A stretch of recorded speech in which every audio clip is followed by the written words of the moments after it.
Okay, now we're recording.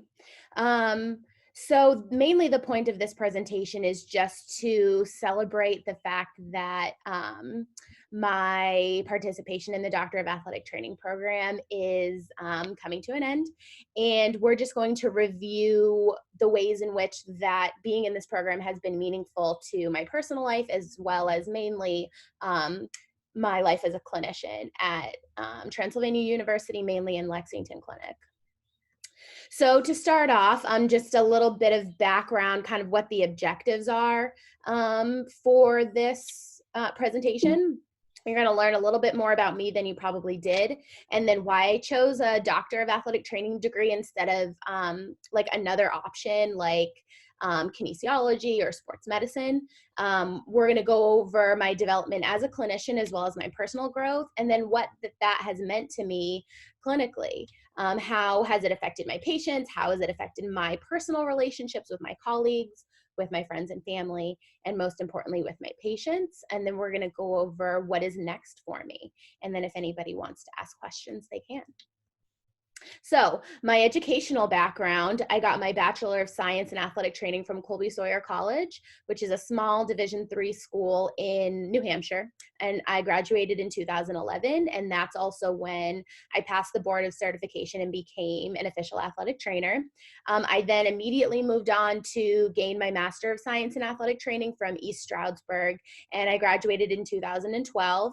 It was an advanced program, so we didn't stop for a whole year. We just got it done real quick. And then while I was there, I was a graduate assistant for the cross country and track and field teams. And so that was really the first time that I was any kind of independent athletic trainer. I had a lot of independence in that position with guided mentorship if I needed it.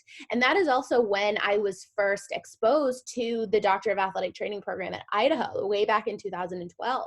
One of the athletic trainers at East Stroudsburg was a student in the program at that time. And I remember being very interested in the manual therapies that she was using. That's really when my interest in manual therapy began. I had done a thesis in my undergraduate education, and I didn't really care to do one right away as a master's student. And so I chose to take more coursework in strength and conditioning as well as massage. So that was the first time that I really embraced manual therapy, and seeing one of the athletic trainers at East Stroudsburg in the program at Idaho really kind of sparked my interest. So in terms of my professional background, my first full-time position was at Chowan University. It was a D2 school. And then I moved on to being the head athletic trainer at Montevallo High School in Alabama. And that was through a clinic through Lemax Sports Medicine.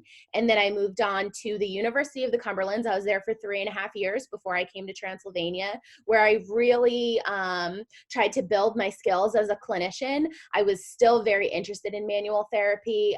I did some work in FMS. I got my certification in Graston technique.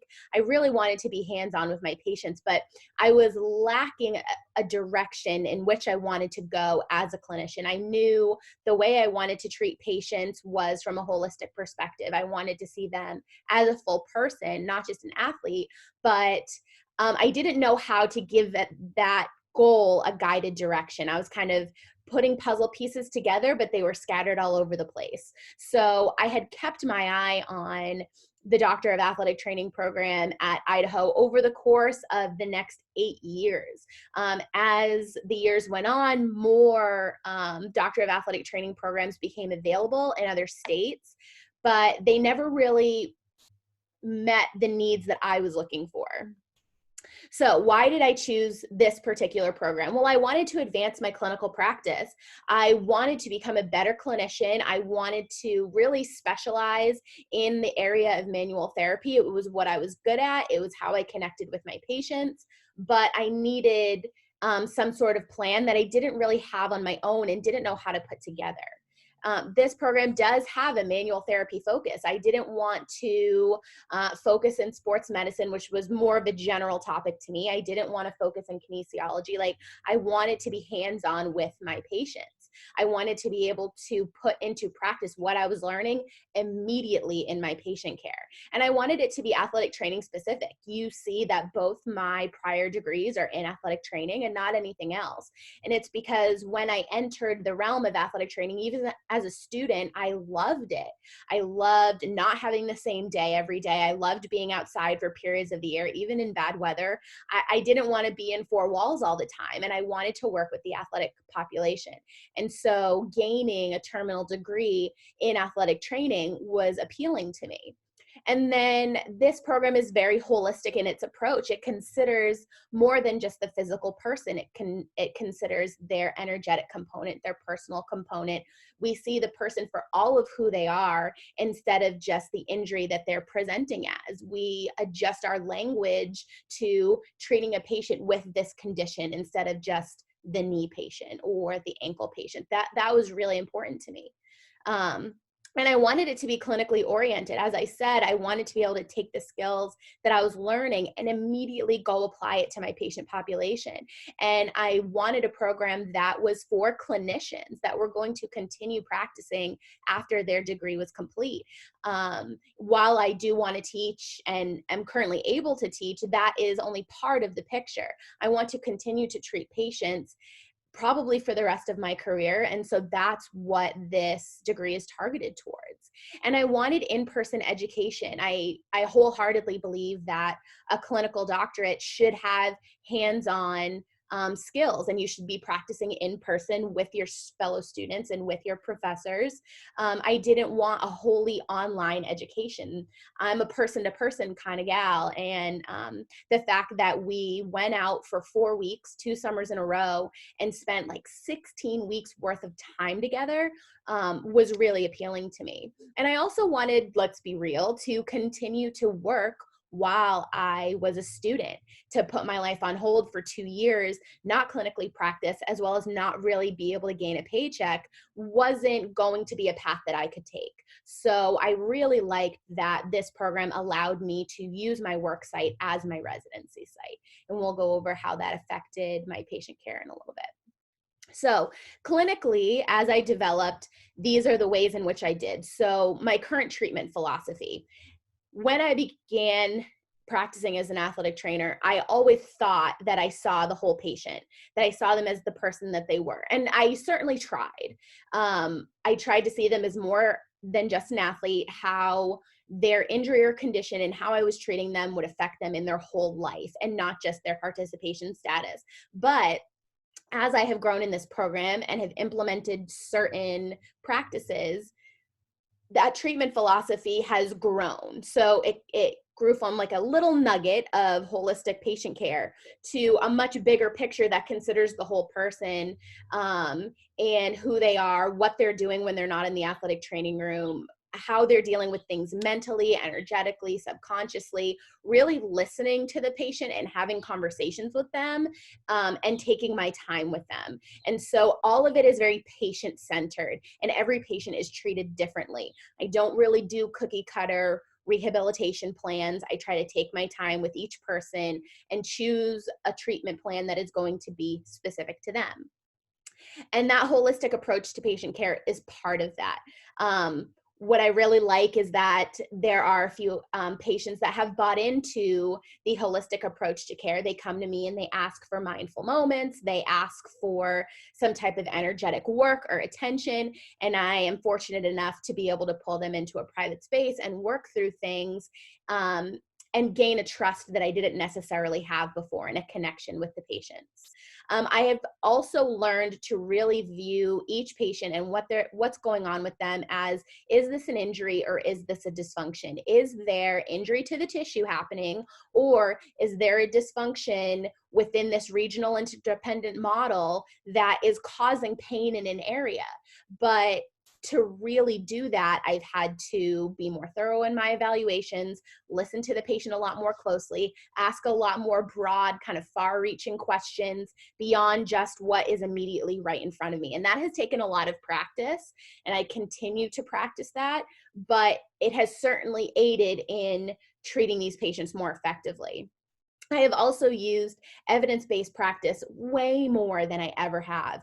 I never enjoyed reading research before. I would basically just kind of pull together some kind of idea from the manual therapy courses that I was taking at that point to guide my decision making. And so I have spent a lot more time reading recent research in certain manual therapy paradigms in order to guide my decision making and to make it so that I am giving like current best practice to these patients.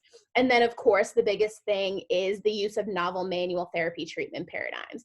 I've learned like 8 to 10 new treatment paradigms. There are some that I use more than others, but I have like tripled my toolbox of treatment options to give patients depending on what's going on with them. So my clinical development has really seen a revolution.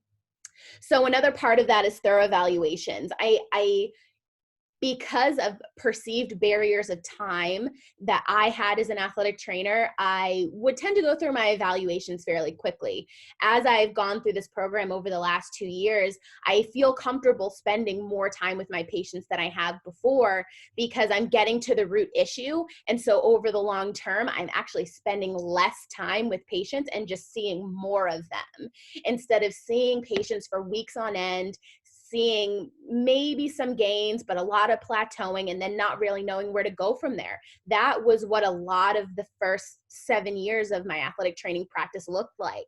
And so now I'm able to really kind of critically think through what is being presented on a daily basis and get outside my own box of what I expect to see and treat and really address the root cause. So another really big development to my clinical practice has been the implementation of patient-reported outcome measures.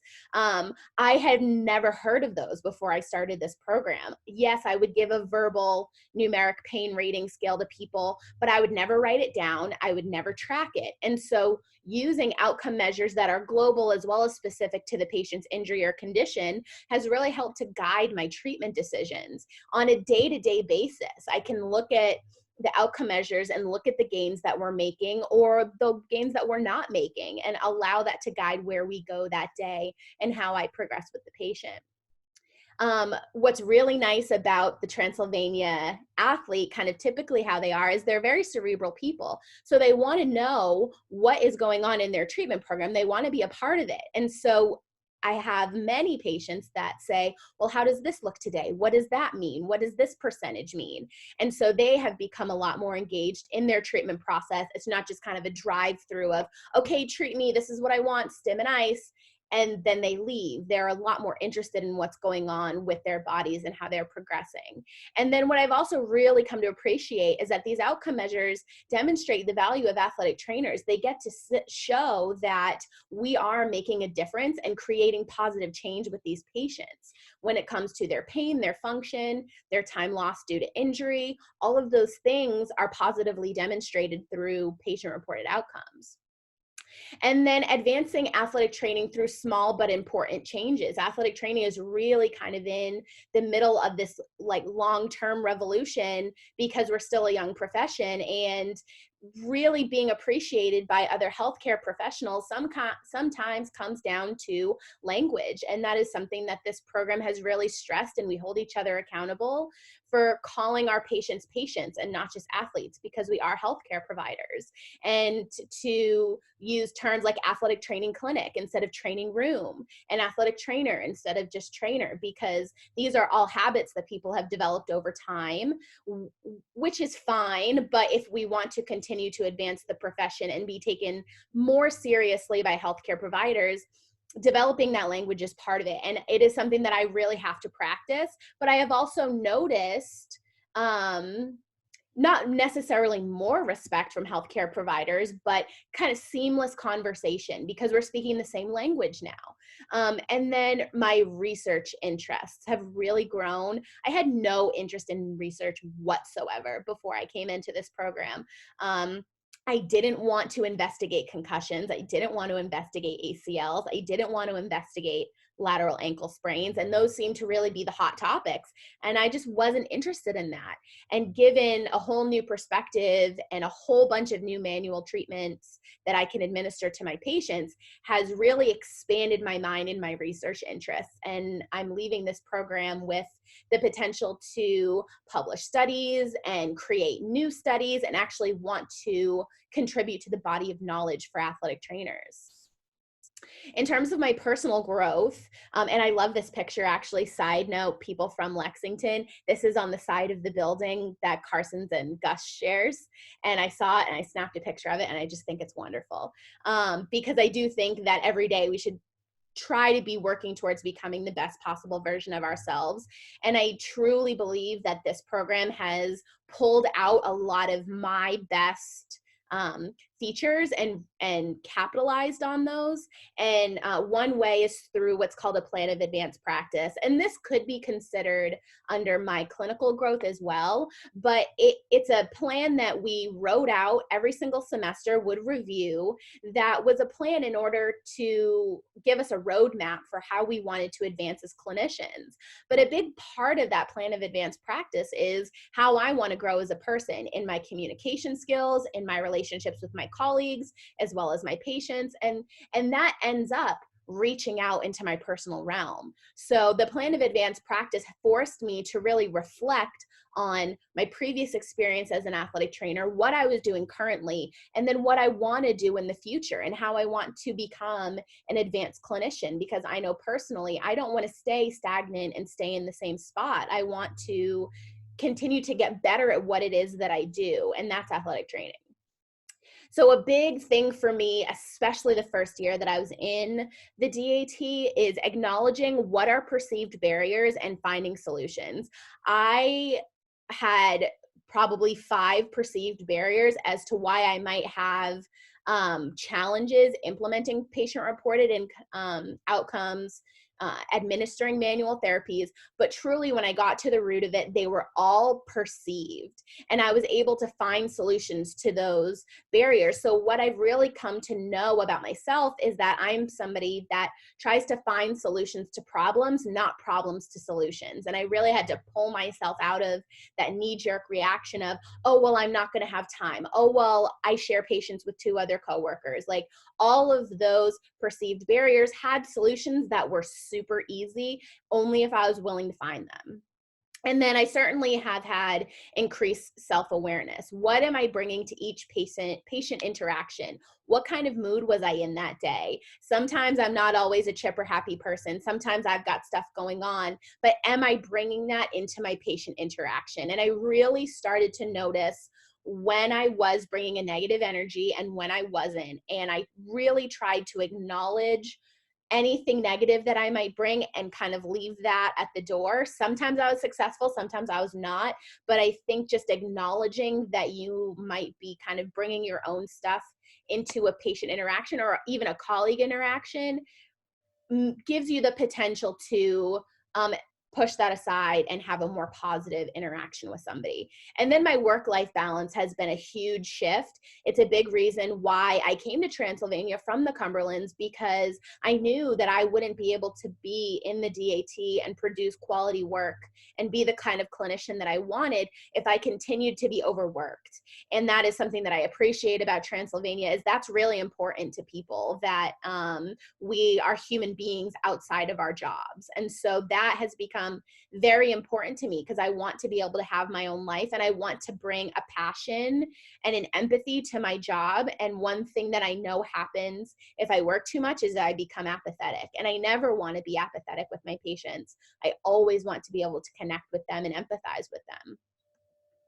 So we're going to move on to clinical relevance and meaningfulness of what this program has been for my patients. So in terms of collecting patient-reported outcomes, I only collected outcomes with people that I knew I was going to see and no one else was going to see them. Our model at Transylvania is very fluid, and so our patients can see anybody at one time. But my coworkers, Nick and Kyle, were very gracious in kind of shifting the way we do things a little bit so that I could ask certain patients to only see me because of the outcomes that I was taking. So over the last 2 years, I saw a total of 67 patients where they just saw me and I took outcomes with them. Of those 67 patients, 49 were female and 18 were male. That's not surprising. And then the patient data that was included in these statistics that you're about to see, there were 55 patients. I removed 12 because a lot of the data was incomplete. Sometimes patients, if they feel great, especially college athletes, they don't come back for quote unquote discharge. So if I had incomplete outcomes, I excluded them from the data that you guys are about to see. So I wanted to break down the body parts and kind of the pathologies that I saw within these patients. And so these are the pathologies that I saw for the knee. It was a very broad scope. We didn't see any kind of one injury. And even though there was a season where we had multiple severe injuries, I didn't see those patients because they were referred on. So this was the scope of the knee patients that I saw.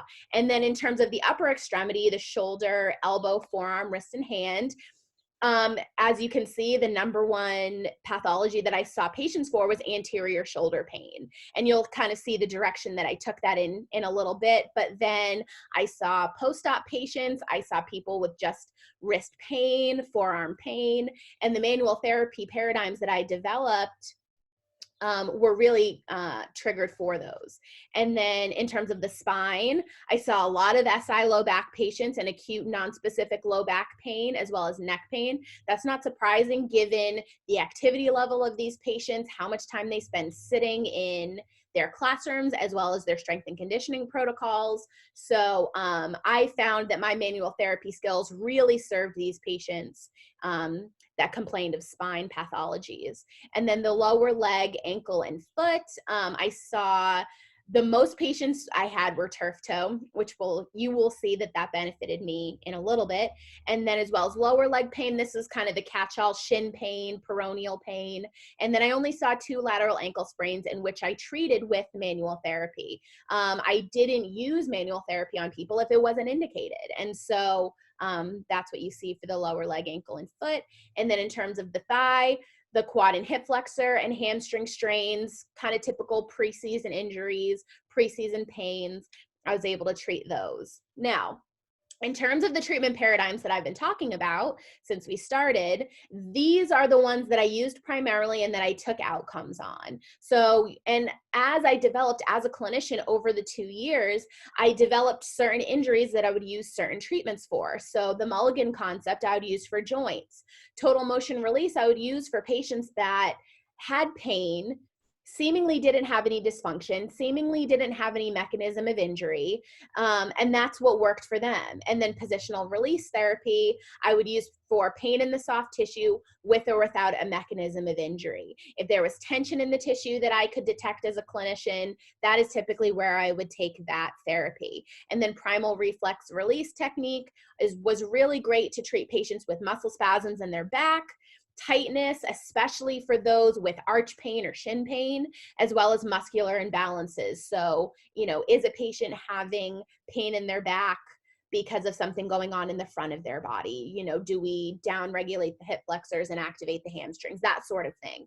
And then Graston technique, I learned way before the Doctor of Athletic Training program, but I still continued to use, and I would usually pair with another manual therapy technique.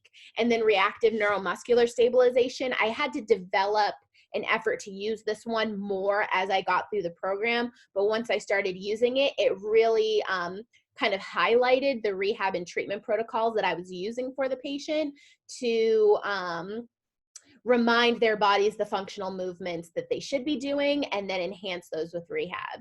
And then breathing assessment and treatment, you guys all know me, so I really jumped into this particular paradigm wholeheartedly for acute non-specific low back pain. And then myokinesthetics, I treated coaches, faculty, patients with this for neck pain. Everybody gets random neck pain, and myokinesthetics was my go-to for that.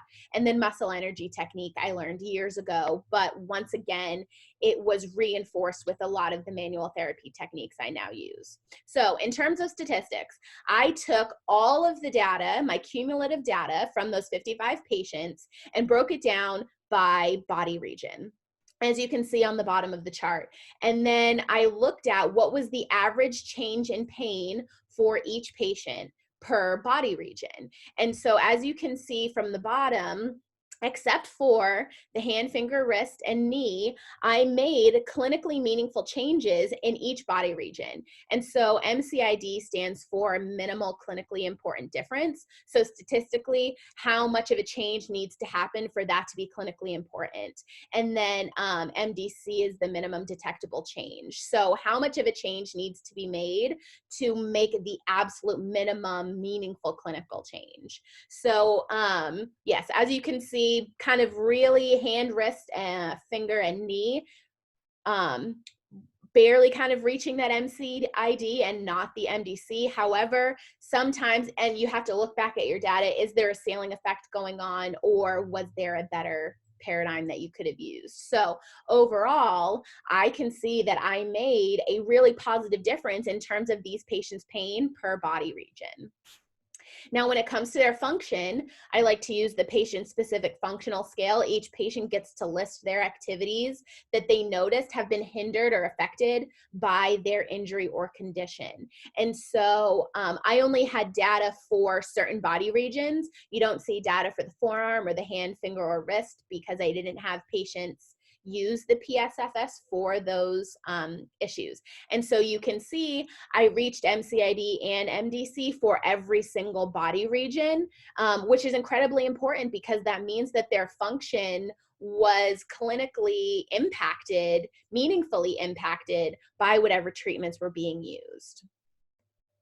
So in terms of lower extremity, and so that's why you only see the lower extremity regions illustrated, the MCID and the MDC were both 9 points. And I kind of went above and beyond in terms of clinically important changes for the lower extremity with whatever treatment paradigms I chose to use. Now, I did consider breaking down clinical relevance in terms of treatment paradigm. But what I noticed when I looked at my collective data is that as I developed in the program, I was pairing treatments together. So I was kind of using a multimodal approach to my patient care. I would treat the soft tissue and then treat the joint. And so really kind of trying to demonstrate effectiveness per paradigm wasn't really relevant because I was using multiple manual therapies per patient. So in terms of disabilities of the arm, shoulder, and hand, there is a longer version, which is the dash, and there is a shorter version, which is the quick dash. And depending on what the patient had going on, I chose the dash or the quick dash. So somebody with a longer term pathology, I would use the dash. Somebody with a more acute injury, I would use the quick dash. And so for the shoulder, wrist, and forearm, the MCID and the MDC for the dash, I reached with all patients and honestly doubled it at least for each patient. And then for the quick dash, same thing. Those were always reached. And so to be able to have meaningful changes occur in a positive direction for patients with shoulder and arm pain is very meaningful because there's not a whole lot of sports that don't use your arms and your hands and your shoulders. Even to run, you have to use your shoulders. So to see these outcomes and to see the positive change that I was creating was very encouraging as I went along. So those were more kind of global outcome measures. Even the dash for the arm, shoulder, and hand, that's a whole upper body region. And then the lower extremity functional scale, that's the whole lower region. And so as I went through the program, I tried to branch out into not only global outcomes, but local outcomes as well. And so that's why you guys don't see graphs for this, because each outcome on this page is targeted towards one specific area. And so the Oswestry Disability Index, that's for low back pain. And you'll actually see that I did not reach MCID or MDC in this case. Now, I had 2 patients that I was able to use their data for this presentation. One of them had a ceiling effect, which means that their pain or their dysfunction was low enough that I would never reach MCID or MDC because there wasn't that much change to be had. And then the other one ended up leaving transy. So her outcomes were incomplete, but the difference that I did make wasn't meaningful at that time. Moving on to the foot and ankle ability measure, I definitely reached clinically important changes with these patients. And then the same with the foot function index. So in terms of research, and this is where you kind of see my interest in terms of the manual therapy, as well as being encouraged by those patient outcomes. I was seeing turf toe patients before I learned how to use manual therapy, and I was holding them out anywhere from 2 to 6 weeks, and that just seemed silly because it's pain driven. And so I started to use, really kind of on the fly, because that's kind of how you are as a DAT student. Your first semester is really just trying everything that you've learned and figuring out patterns and how you want to use it. And so one day I saw a patient with the symptoms of turf toe, and I used a mulligan mobilization with movement with her, as well as the accompanying taping technique. And she was pain-free in about 3 days and back to her sport. And I said, there's something here. And so that's where I developed my research study for the use of the mulligan concept to treat injuries of the first metatarsophalangeal joint. And so this study was mainly targeted at grade 1 turf toe injuries that is going to really kind of beleaguer the patient. They may or may not be able to function. They can't push off that toe. They have an antalgic gait. Everything in their daily function as well as sports function is affected. And so I hope to be submitting this manuscript to be published this summer. I really saw meaningful changes in the 5 patients that I used this treatment for. And so I think anything that can make a difference in terms of patient care is something that I want to share with people. And then the other study that I created was treating acute nonspecific low back pain using breathing assessment and treatment. So I honestly couldn't tell you how this came to me, but as I learned about breathing assessment, I realized how important the diaphragm is in breathing pattern function, and that when your breathing pattern becomes dysfunctional, it kind of creates this cascade of potential problems around the spine, causing pain in the low back area as well as other areas, but for me, primarily in the low back area. And so I had a patient come in who was having low back pain, but he had no idea what the mechanism could be. He had participated in so many activities ranging from practice to strength and conditioning to class, all of these things where he could not target it. There was not one specific cause.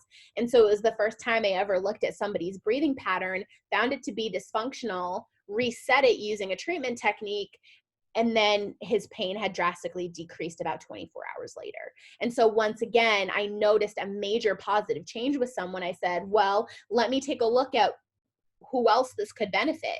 And so I really kind of realized that there is so much low back pain that we see in patients, especially college students. Let's try to get outside of doing stim and heat and stretching and try to get to the root of what might actually be causing it.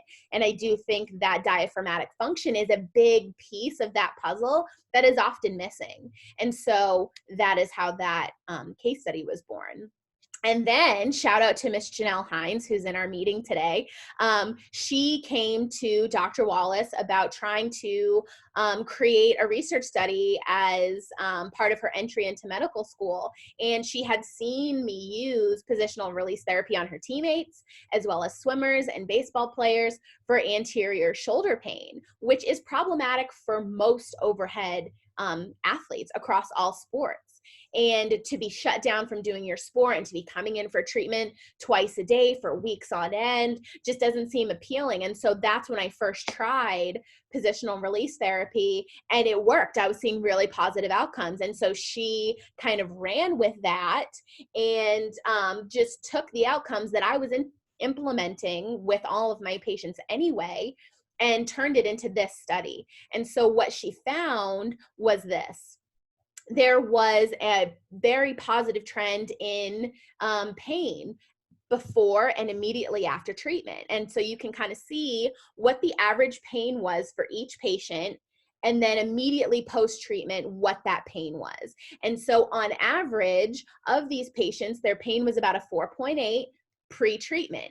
And I'm talking immediately post-treatment, not 1 day, not 3 days, not 7 days later, but immediately post-treatment, their pain dropped down by about 50%. So that's a huge difference in one treatment session. And so that is where that study was born out of. That is a study that Dr. Wallace and I are going to continue with at least one other student and then attempt to publish. And so, you know, for me to have no research interest whatsoever 2 years ago to now really being interested in at least 3 studies is really big. And to see clinically meaningful changes within these patients is also really big, because that's, to me, what the most important thing is making a difference at the patient care level.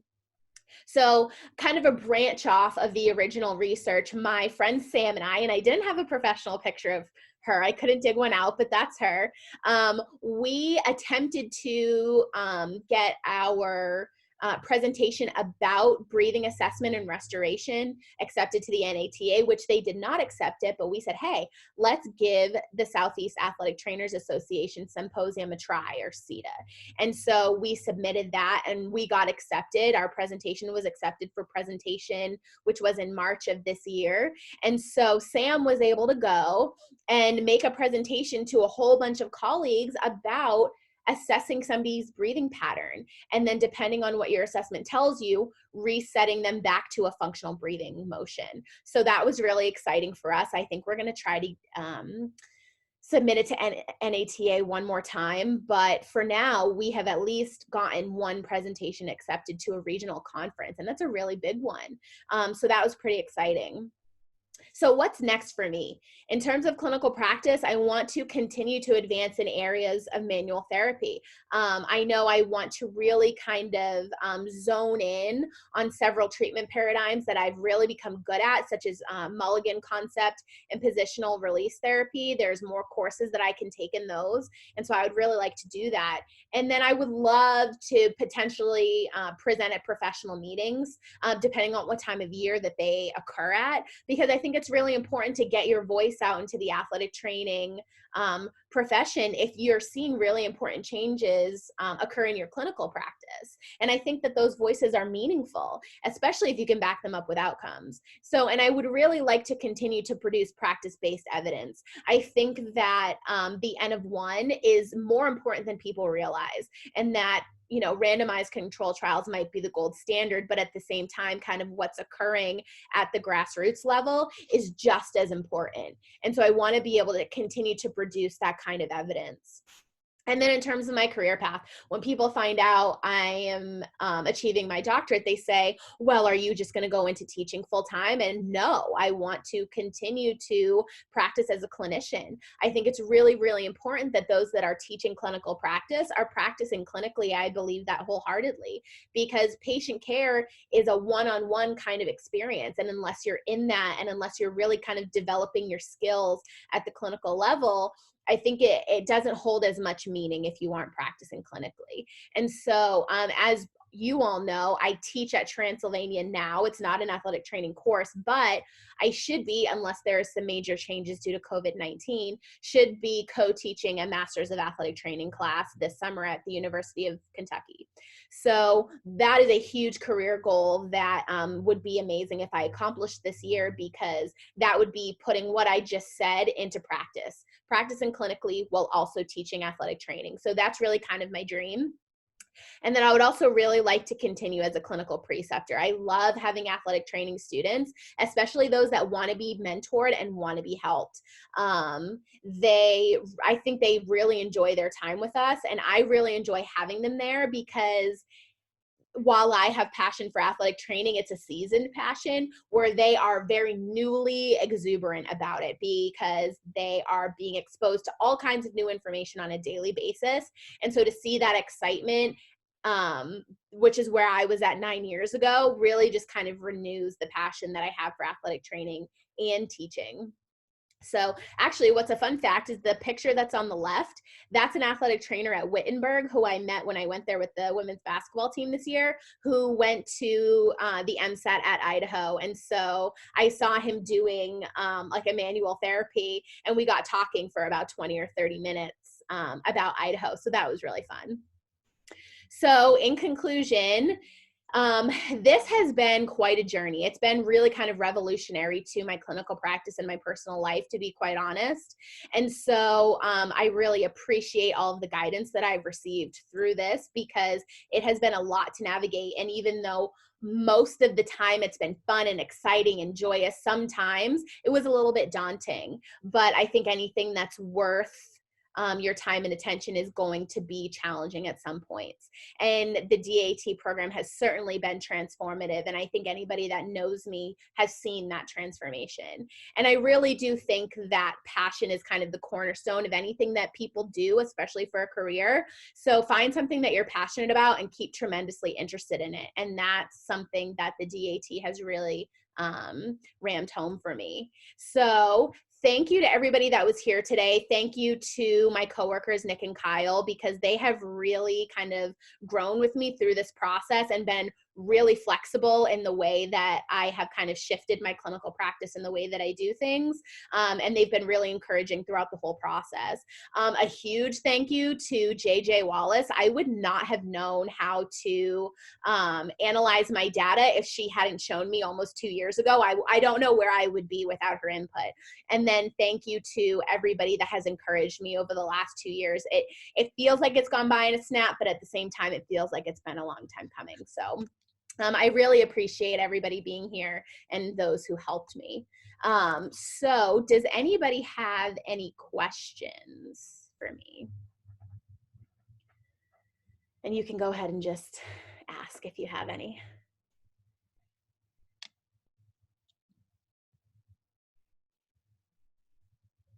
All right. Well, if you don't have any questions, I appreciate your time, and I'm going to let you guys get out of here. And I hope to see you. I know I will see some of you in the future, but for those who I won't, please stay in touch.